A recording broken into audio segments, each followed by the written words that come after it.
मानसिक यात्रा आप भी कर रहे हैं लंका की। कल आपने बाहरी रूप देखा सारा, आज अंदर देखते हैं क्या हो रहा है। अति लघु रूप धरे हनुमाना। अभी तो मशक समान पहले मच्छर का रूप धारण किया हुआ था, पर लंकनी ने जब पहचान लिया तो अपने रूप में आ गए थे हनुमान जी कि ये अब मेरे फेवर में हो गई है, इसको तो अपना सब बता देना चाहिए। तभी तो उसने कहा प्रभसी नगर कीजिए सब काजा। हनुमान जी ने सब कुछ बता दिया, मैं श्री राम का दूत हूँ और यहाँ मैं आया हूँ माँ सीता का पता लगाने के लिए। तो उस रूप में अपने रूप में आ गए थे। अब हनुमान जी ने फिर छोटा रूप धारण कर लिया, छोटे बन गए बिल्कुल, लघु रूप। अति लघु रूप धरे हनुमाना। अति लघु रूप, बहुत छोटे हो गए। क्यों छोटे हो गए? हनुमान जी कल भी आपको बताया, चाहते तो 1 मिनट में सारे राक्षसों का वध करके पूरी लंका को उखाड़ के ले जाते, पर हनुमान जी अपने आप को गोपनीय रखना चाहते थे, अपने आप को गुप्त रखना चाहते थे। दूत का काम ही ये है कि वो आए, सब कुछ निरीक्षण कर जाए दूसरे देश का और किसी को पता ही ना चले। ऐसे दूत थे राम जी के हनुमान जी। पैठा नगर पर रूप धर्यो हनुमाना, पैठा नगर सुमिर भगवाना।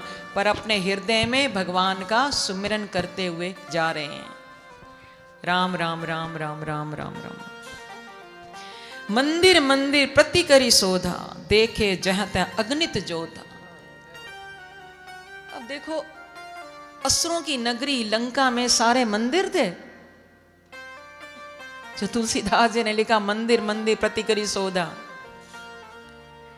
तो यहां मंदिर का अर्थ है, पहले प्राचीन काल में अपने घरों को मंदिर ही कहा जाता था। ये राम जी की कुटिया है, ये प्रभु का घर है। अब तो घर में मंदिर बन जाए या कोई सत्संग की बात करें तो लोग कहते हैं तूने घर को ही मंदिर बना लिया। बोलो, उल्टा जमाना आ गया। और चलो घर में मंदिर बनाते भी हैं तो अपने लिए तो bedroom, drawing room, guest room, kitchen, lobby सब।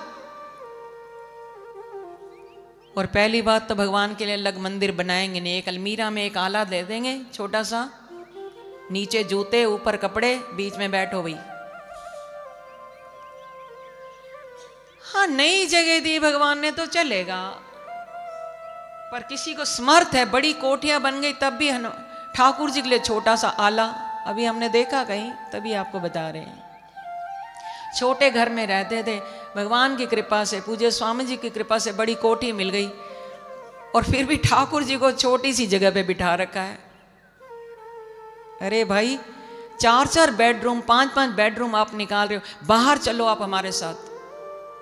काश मैं आपको वहां लेकर जाती और दिखाती।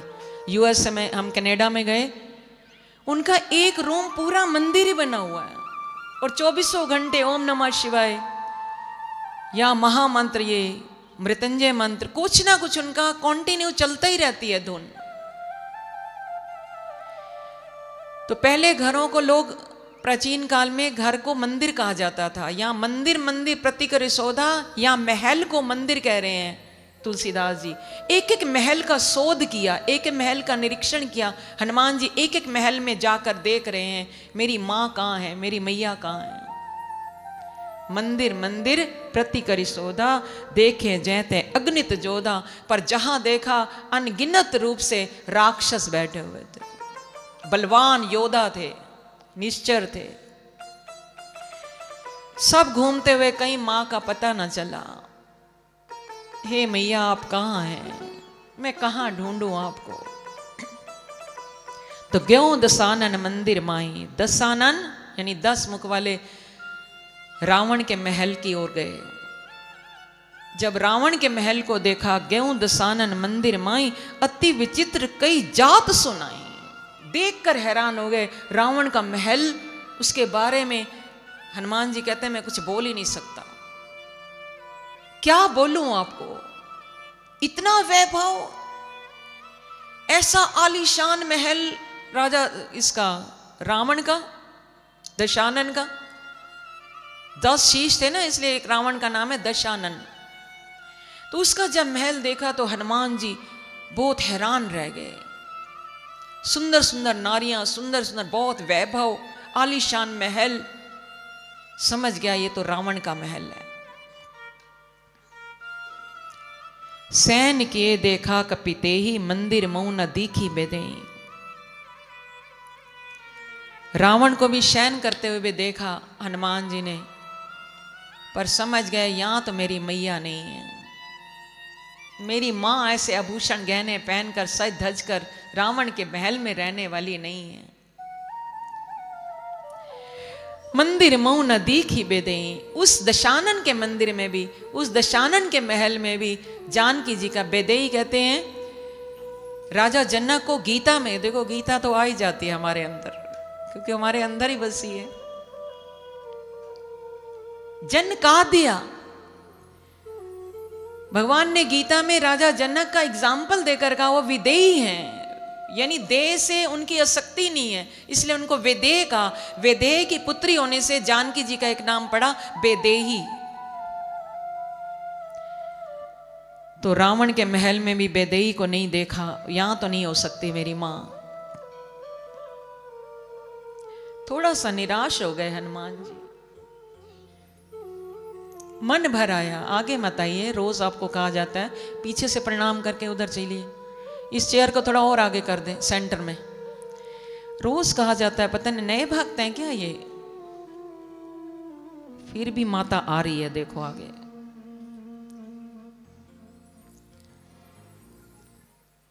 एक भक्त बीच में बैठ जाए, पुष्कर जी आप क्यों आने देते हैं आगे, आपको तो पता ही है डिस्टरबेंस होती है, ऐसे तो कथा आगे बढ़ ही नहीं पाएगी।